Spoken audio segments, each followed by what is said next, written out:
Pero Maricé, ¿cómo estás? Bienvenida, buenas noches. Buenas noches, José. Muchas gracias por la invitación. Queremos conversar contigo, queremos hablar contigo. Conversemos, cuéntame. Y mira, me escuchabas hablar de Carlos Valencia Miranda y es un referente, sí. No solamente político, sino es un referente social. Y ético. ¡Epa! Creo. Absolutamente. Así es. Concuerdo Así contigo. Sí. Concuerdo contigo. Sí. Ético.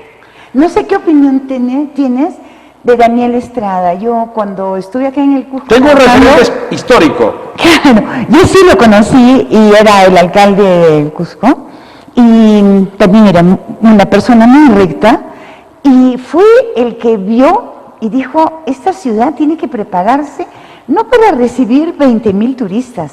Acá tenemos que estar listos al 1.000.000 de turistas, y ahora estamos en 3 millones.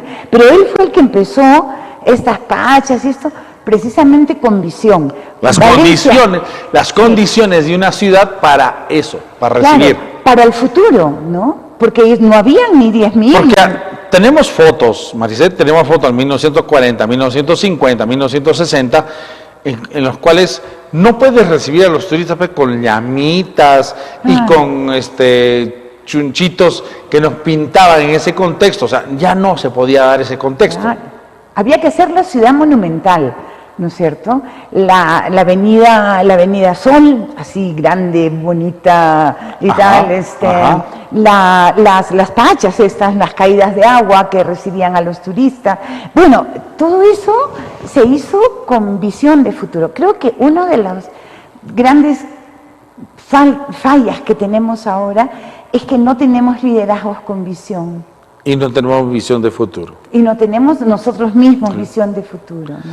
Mira, me hace recordar la gran avenida, que ahora está truncada lamentablemente, la gran avenida maravillosa y con ese espectacular concepto europeo, Avenida Pardo. Ah, claro. Pero ese es antes, ¿no? Por eso, Avenida Pardo ya con una alameda, con dos avenidas. Sí, o sea, ese concepto en esas épocas ni siquiera le tenía la Avenida de la Cultura que tenemos ahora. Claro, claro. La Avenida de la Cultura de pronto como que ha estallado de colores, negocios, cosas que antes no habían. Yo viniendo acá me he sorprendido mucho, ¿no? Sí, pues... para algún lado tiene que crecer los espacios para que la gente ponga sus negocios, ¿no? Pero lo terrible, Maricé, es de que crecemos desordenadamente. Muy desordenadamente. Muy chabacanamente, diría alguna persona, porque esto no existe en Europa, no existe en Austria, no existe en España, ni siquiera en Lisboa. Sí, tú lo has dicho, yo no lo quería decir, tenía un poco de reparo de decir, pero sí, es un crecimiento chabacano, es crecimiento, ¿no? Pero es chabacano, ¿no? O sea, tendría que tener un poco más de claridad, de orden, de espacio, de estética, de espacio compartido. Exacto. No tenemos idea de que tenemos que cuidar el espacio compartido, ¿no? Y mira cómo creció el Cusco después del terremoto de 1950, Portal de Panes, Portal de Carnes, no tienen los nombres porque les da la gana, claro. ¿no? Que ese era el crecimiento en ese momento y dijeron, bueno, pero que este es el Portal de Panes, acá no hay carnes, este es el Portal de Carnes, acá no hay tamales, ¿no? Claro. Ese concepto nunca se heredó, no. Y surgió lo que surgió el Cusco. Sí. Ahora, el Cusco fue bien manejado en estos años 50, digamos por la Corporación de Desarrollo, ¿no? Claro. En los 60, fueron los 60. Y creo que fue un buen momento de gestión territorial, de gestión regional. Con buenas intenciones. Con muy buenas intenciones. No eran electos, pero sí eran funcionarios de muy alto nivel del propio Cusco, porque no es que venían de otro lado, Maricé, eran pequeños. De carácter, Dios mío. ¿Por qué se hizo Calle Ruinas? ¿Por qué surge Calle Ruinas? No sé. Porque simplemente hubo carácter, acá se hace la avenida, pero acá se hace la avenida y era carácter, claro. Y se hizo Calle Ruinas. Claro, que es perfecta. Sí, porque ahí debía estar ahí el monasterio de los agustinos, ¿no? Pero no, acá se hacía Cayo Ruinas. Y se hizo Cayo Ruinas, por ejemplo, después del terremoto.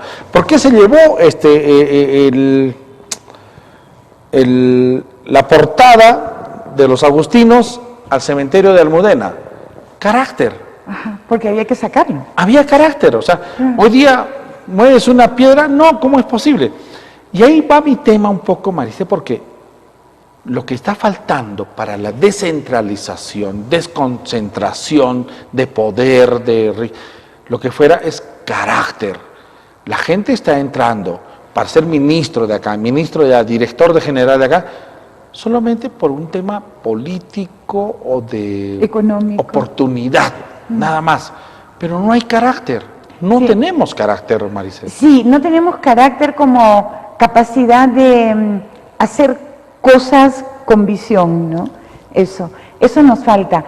Mira, una de las cosas que creo que más nos falta en la descentralización es planificar. Yo quizás soy un poco viejita y entonces sí pienso, sí pienso en la planificación, sí pienso en que, por ejemplo, necesitaríamos en las regiones, o sea, hoy en día tú eres gobernador, yo soy alcalde provincial y el amigo que acaba de estar acá es alcalde distrital. Los tres podemos hacer un proyecto de inversión para el mismo colegio, ¿no es cierto? Porque no sé, porque hace falta o no sé, no importa.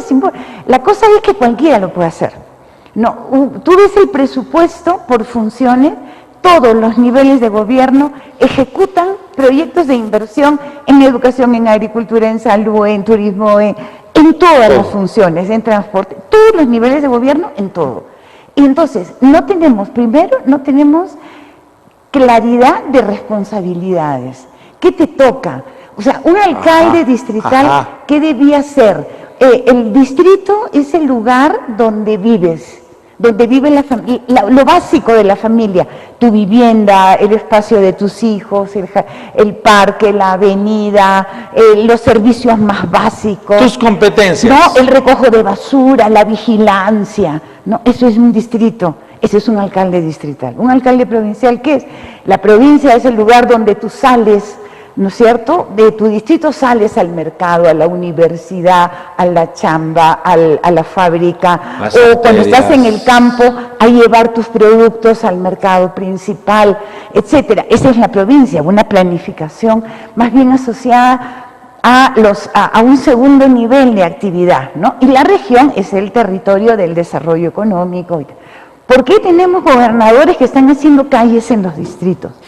Ya, entonces, a eso voy. No tenemos claridad de qué le toca a cada quien, y entonces, ¿de qué es usted responsable? Porque si es claro de qué es usted responsable, yo le puedo pedir cuentas, porque soy ciudadana, ¿no es cierto? Entonces decía, si usted es responsable de calles, explícame por qué las calles están así. No, que el presidente, que el gobernador no me dio no sé, disculpe, ¿usted es responsable o no?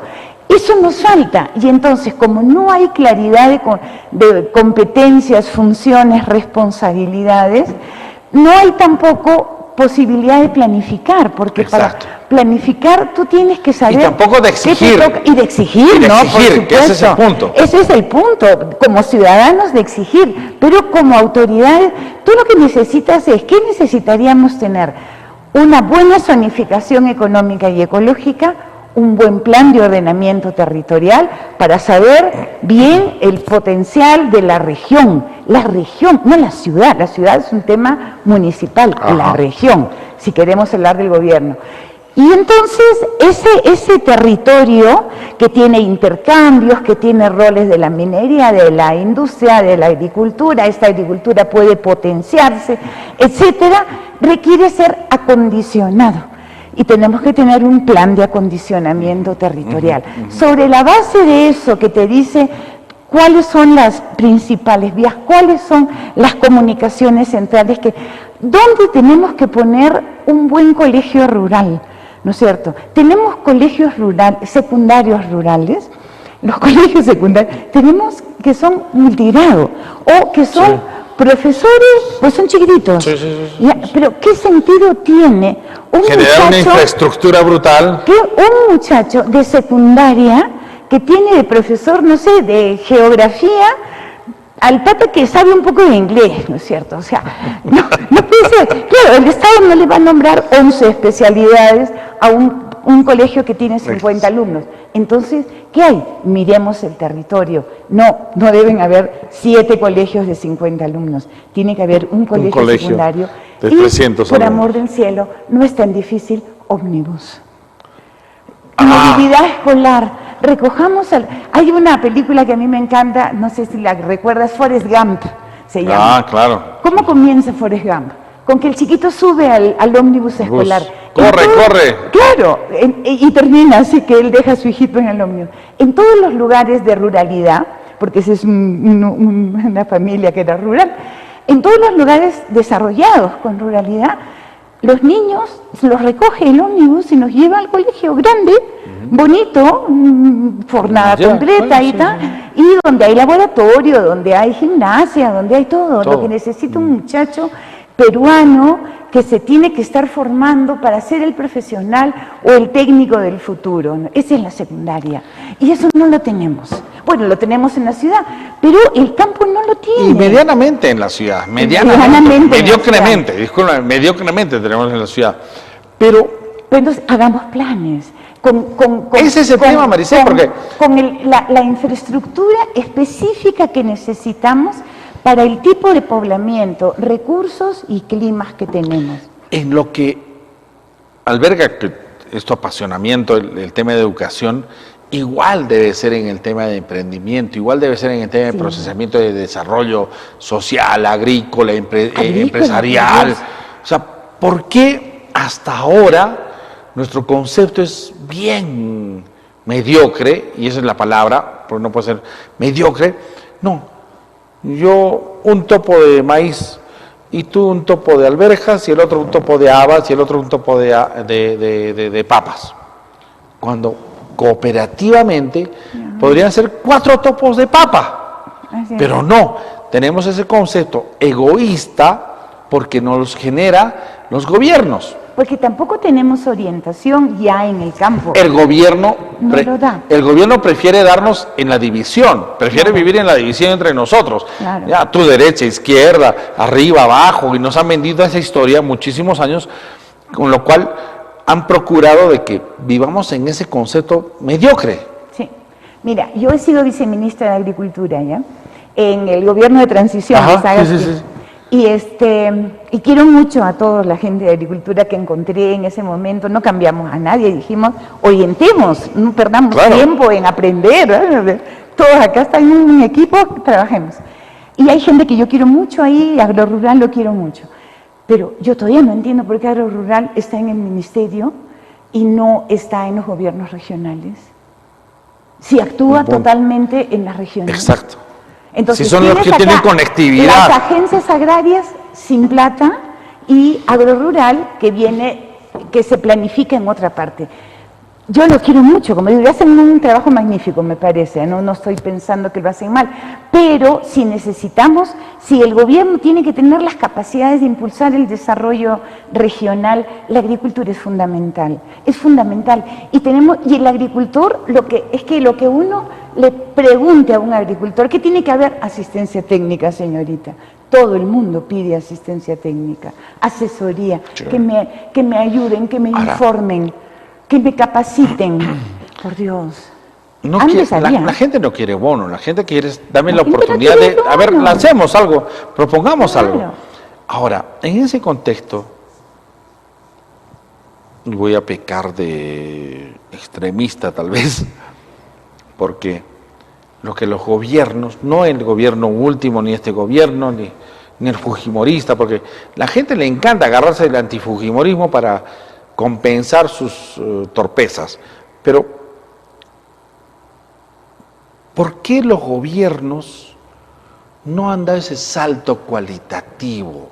No solamente en agricultura, que ha sido viceministra, sino en educación, en productividad, en exportación, en turismo.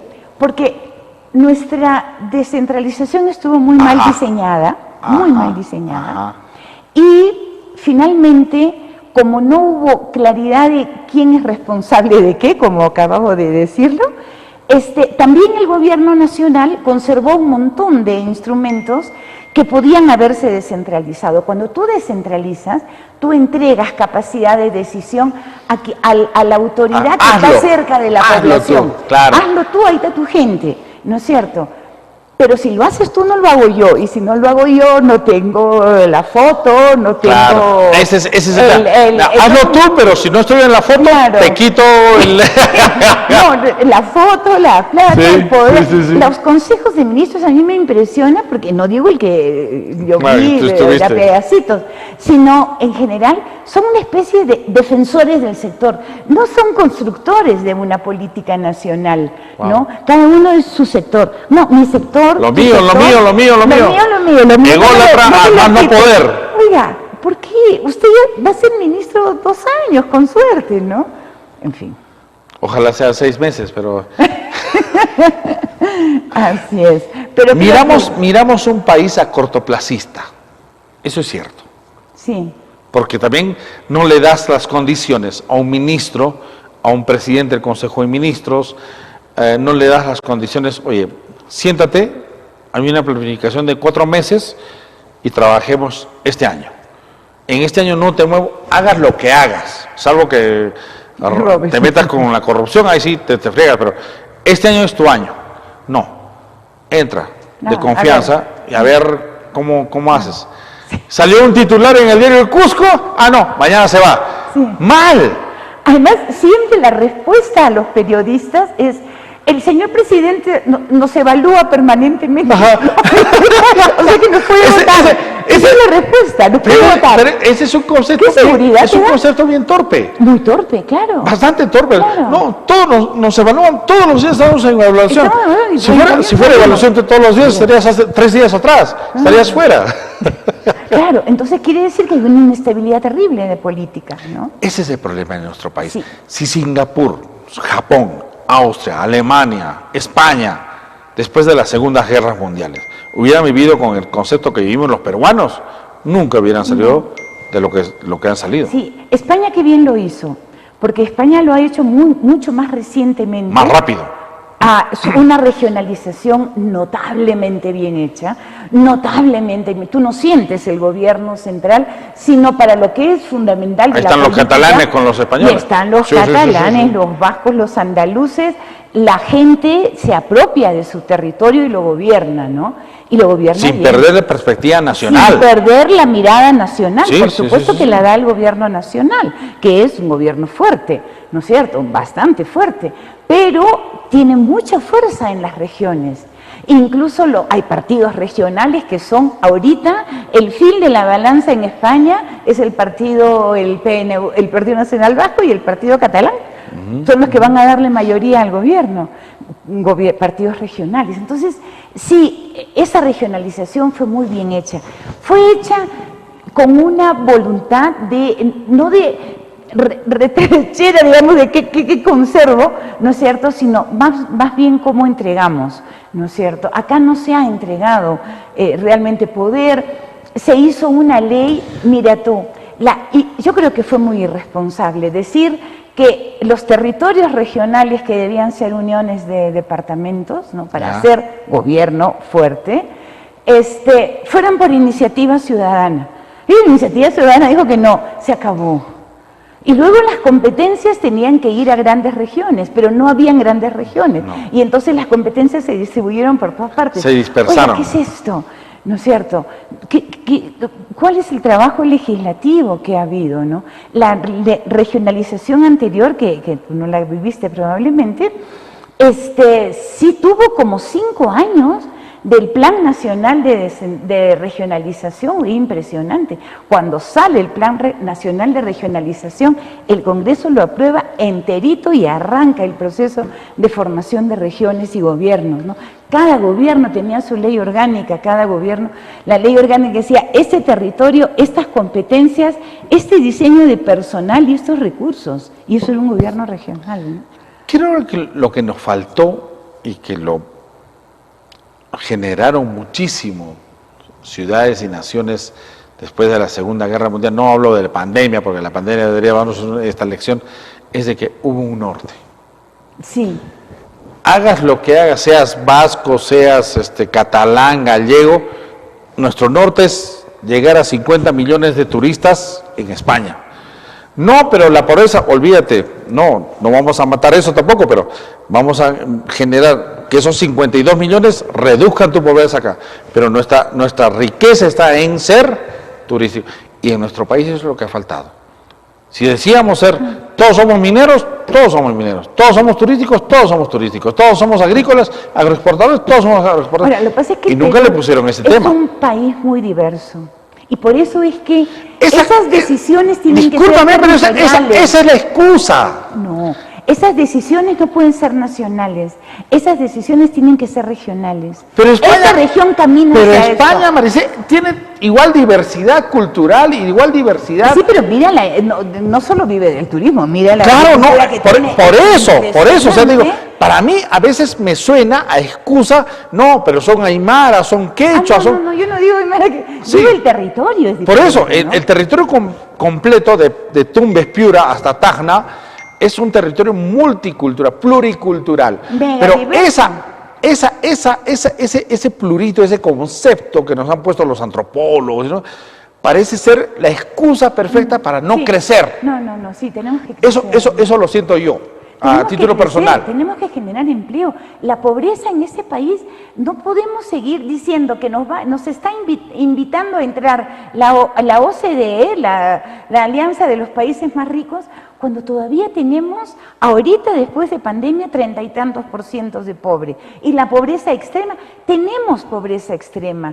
Gente que no logra No se puede conseguir- tapar eso, Hay que superarlo. pero tampoco hay que generar... No taparlo, pero sí superarlo. Sí, pero tampoco hay que generar que esto signifique una excusa de no crecer, No, porque hay al muchos intereses contrario. hay muchos intereses Al para contrario. que no crezcamos. Solo vamos a poder superar todo eso si crecemos todos. Madre si mía. el crecimiento es inclusivo. Claro, pero madre mía, las ONGs han vendido al Perú muchas veces niños con mocos acá y niños cortados y niños pobres, empobrecidos, porque era ventaja para vender el país. No me refiero a eso. Sí, Me no. refiero a la- Me estoy a la yendo- yo me estoy yendo a un realidad. extremo. Mira, Yo me estoy yendo a un extremo. Justo para esta charla que tuve, y para la de esta mañana, estuve mirando el índice de densidad del Estado, que es un buen índice que es bien territorial, es provincial, que es de PNUD, ¿no es cierto? Y hay las 25 provincias, digamos, ponte, el promedio de cantidad de médicos por 10.000 habitantes es de 18.5, más o menos a nivel nacional. Las 25 provincias con el IDE más alto, la densidad del Estado más alto, tienen cerca de 27, 28 médicos por 10.000 habitantes. Por 10.000. ¿Cuál crees que es el promedio de las 25 con menos IDE, que son todas rurales? 6. Wow. 6 médicos por 10.000 habitantes. Por eso es que hemos tenido la pandemia que hemos... 6 médicos por 10.000 habitantes. No puede ser. Entonces, son provincias que les falta, o sea, no digo la pobreza del chiquito con los mocos, Sí. me refiero a los servicios Las de calidad. condiciones sociales en las cuales... La gente no tiene, hay demasiada desigualdad en el territorio. La descentralización, la idea era que los territorios crezcan armónicamente y bajar la desigualdad nacional, interdepartamental y sobre todo intradepartamental. La desigualdad intradepartamental La intra. es más alta que la interdepartamental. Porque si tú sacas las estadísticas y los numeritos son también bien fríos, ¿no? Promedio. Nuestro Cusco, con todos los recursos que tiene económicos, no debería tener pobreza, no debería tener anemia, no debería tener desigualdad. Anda, cuéntales a Pomayo Sí. que no hay pobreza ni desigualdad. Nosotros nos reímos aquí conversando, Pero es así. pero es una realidad Es cruda. una realidad muy cruda. En la cual el índice más brutal es el índice de la corrupción. Por supuesto, ¿Cómo les se encanta? lleva todo. En el Cusco, 1.800 millones de soles que se llevó la corrupción. 24.000 millones a nivel nacional que se llevó la corrupción. Y gente que te habla todavía de moral. Sí. Hay que ser bien sinvergüenza, pero... Sí. Y hay gente que está recibiendo un sueldo alto para Sí, robar. y seguir robando. horror. Pero eso es un drama. Eso es uno de los temas que tenemos que enfrentar con seriedad. El drama, Maricé, que nosotros lo permitimos. Sí, que lo permitimos. Yo como pobre ganadero, yo como vendedor de carnes, yo como periodista, si lo permitimos, el más pobre soy yo, porque lo permitimos. Claro. Sí, no, tienes toda la razón, porque efectivamente lo estamos permitiendo, lo vemos pasar, pues, así es, pues. Ya, pues, ¿qué será? Ya, pues, ni modo, pues, así será. Esa es la pobreza más brava, esa es la pobreza más brava. Esa es la pobreza porque esa es la pobreza que no tiene futuro, ¿no? Que no ve el futuro, que no dice, no, esto hay que hacer algo, ¿no? Que no tiene la fuerza para hacer algo. Yo no sé, tenemos pues ahorita, vamos a ver con esta feria que hay de construcción de partidos, a lo mejor sale algo interesante, a lo mejor salen nuevos liderazgos, ¿no? Yo espero todavía que efectivamente pues salga dos alternativas por las que, no que lleguen a la presidencia, pero por lo menos germinen que lleguen algo. al Congreso, que mejore la representación, que germine algo, votemos ¿no? por mejores personas al Congreso. Qué difícil es eso, ¿no? Porque qué difícil. Puedes votar pues, por Maricé, que es antropóloga, historiadora, ex ministra, y José Espinosa, que es periodista espectacular y todo lo que quieras. ¿Por qué no votamos por mejores personas? ¿Por qué no elegimos mejores personas? Para no quejarnos lo que ahora... A mí me parece absurdo, desde mi punto de vista, Maricé, el hecho de que los cusqueños insultando, agrediendo a Alejandro Soto por temas del pasado. ¿Por qué no lo cuestionamos cuando estaba postulando para ser congresista? Cierto. Porque cuando para ser congresista, cuestiónalo pues. Ahora que es presidente del Congreso de la República, recién se te ocurre cuestionar. ¡Qué torpeza! O sea, sobre lo que ya se casó tu hijo, tu hija, con el sinvergüenza, vas a querer cuestionar. ¿Por qué no lo cuestionaste cuando estabas enamorado? Claro. No, sí. O enamorada. Claro. O sea, no miramos quiénes son los candidatos, ¿no? No tenemos ese cuidado. Ahora, la oferta es muy mala. Sí, yo me pasé días enteros mirando. Y lo lindo de eso, Maricé, es que la gente se escuda en el antifujimorismo, que es una torpeza bien también absurda. Porque claro, ya pues Alberto Fujimori, cuando hizo su revolución en el 92 o su golpe de Estado, en 99,9999% hemos aplaudido. Sí, hemos aplaudido. Yo era menor de edad, pero aplaudía. Teníamos la violencia, chévere, enhorabuena. La inflación, claro, todo lo que quieras. Pero claro. Después de eso surgió solamente este arrebato antifujimorista. Y el antifujimorismo nos ha llevado a estos gobiernos. Bueno, desde el Cholo Toledo hasta lo que tenemos ahora. Los antis son muy fuertes en el Perú, ¿no? Sí, pero no son progresistas. El antiaprismo, por ejemplo, fue mucho tiempo, estuvo muy presente en la política que no funcionó en el segundo gobierno de Alan García. Que ya con Alan García no, pero digo, me refiero a los años 40, 50, claro, 60, era institucional el antiaprismo. Cuando era el Haya de la Torre antiimperialista. Claro, cuando Haya de la Torre era antiimperialista. No era antifujimorista, era antiimperialista. Pero sí, es cierto que los antis nos... Bueno, eso también es un efecto de este tipo de segundas vueltas. Las segundas vueltas generan estos antis, ¿no es cierto? Lo hemos visto, claro, hemos visto el antifujimorismo y el desprecio a Castillo, por ejemplo, ¿no? Las dos cosas eran horribles. Esa campaña de segunda vuelta era horrible, ¿no es cierto? Era una polarización extrema. Una polarización extrema. Sí. El desprecio a este y a este. Y el otro desprecio a la otra. Vamos.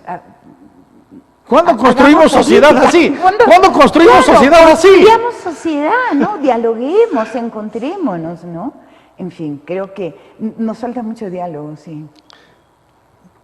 ¿Qué te sugiere, y disculpa que me vaya un poquito más allá de las fronteras, por tu especialidad, alguien tan histriónico como Milei en Argentina, ¿no? Pareciese ajeno a nuestra realidad, pero la verdad es de que en el contexto mundial que vivimos, si Argentina no nos abre paso o nosotros no le abrimos paso, los dos nos quebrantamos en la economía internacional, pero que nos atañe a ti y a mí como ciudadanos independientes con tus 100, 200 soles mensuales que nos toca de pensión. ¿Qué te sugiere Milei? Mira, a mí no me gusta Milei. Creo que es un poco la expresión del hartazgo de los argentinos con los Kirchner. Ya. Con la era Kirchner. Ajá. Duarte no lo hizo mejor, entonces es un hartazgo con el peronismo y con todo esto. Es como una reacción casi hepática a lo que ha sido casi este siglo, ¿no? Y que los ha llevado bastante mal. Y entonces, pero a mí no me gusta porque es un poco esta idea de tiramos todo a la basura, ¿no es cierto? Que es un poco esta reacción que hay en algunos sitios en América Latina, en el Brasil también. Todo esto no sirve, ¿no es cierto? Tiramos todo abajo, ¿no? Por ejemplo, yo no sé cómo tú opinas, no conozco tu opinión, pero por ejemplo, pero a mí Sunedu me gustaba. Yo discuto con mis amigos especialistas en educación porque yo no he visto que todavía que haya tenido mucho éxito en la calidad, ¿no es cierto? Pero en fin, estaba en un camino de calidad y se lo han tirado abajo, ¿no? ¿Por qué se lo tiran abajo? Por intereses particulares. Entonces, estas reacciones un poco hepáticas también están orientadas por intereses particulares, sí, ¿no? Sí, y está también detrás de Milei, me parece. Entonces, no me parece que sea un liderazgo que impulse la Argentina hacia el futuro, ¿no? Es como que una reacción hepática a un tipo de pasado que tiene hartos del peronismo a los argentinos, ¿no? Que desmantelan cosas y no producen nueva sociedad, me parece. Un cómico muy serio fue Ronald Reagan. Sí. Y no lo que tenemos como representación en Milei. Yo plenamente de acuerdo contigo porque no podemos llegar tampoco a una política tan sarcástica, tan vulgar finalmente, sin propuesta, porque la propuesta no es, y discúlpame el término, mandar a la mierda todo, no es así, no es así.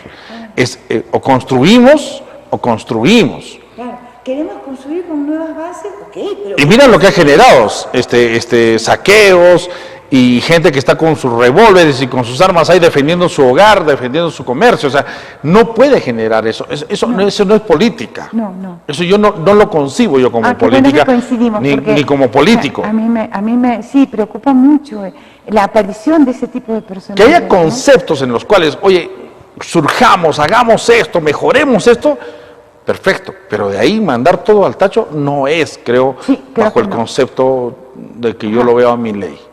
Sí. Mucho más me inclino a Nayib Bukele. Maricé, un gusto conversar contigo muy abiertamente, José. Te agradezco a ti por estos minutos. ¿Estás en esta conferencia?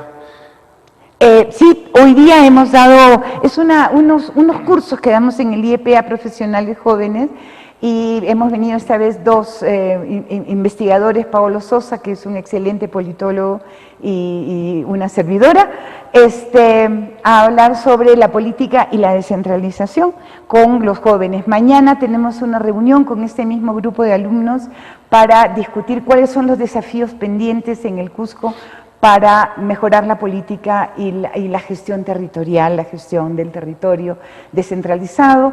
Y nada, y eso es lo que he venido a hacer, encantada de estar en esta tierra que me acogió como profesional muy joven y me enseñó lo que sé sobre el país, ¿no? Y hay que seguir formando, porque si los chicos, los jóvenes salen así a gritar como Milei, estamos fregados.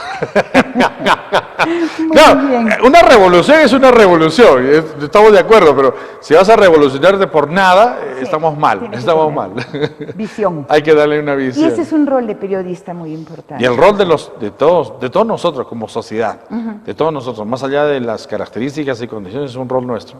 Un abrazo y un beso para ti. Encantadísima. Gracias por conversar Adiós. conmigo. Un abrazo, Gracias. cuídate.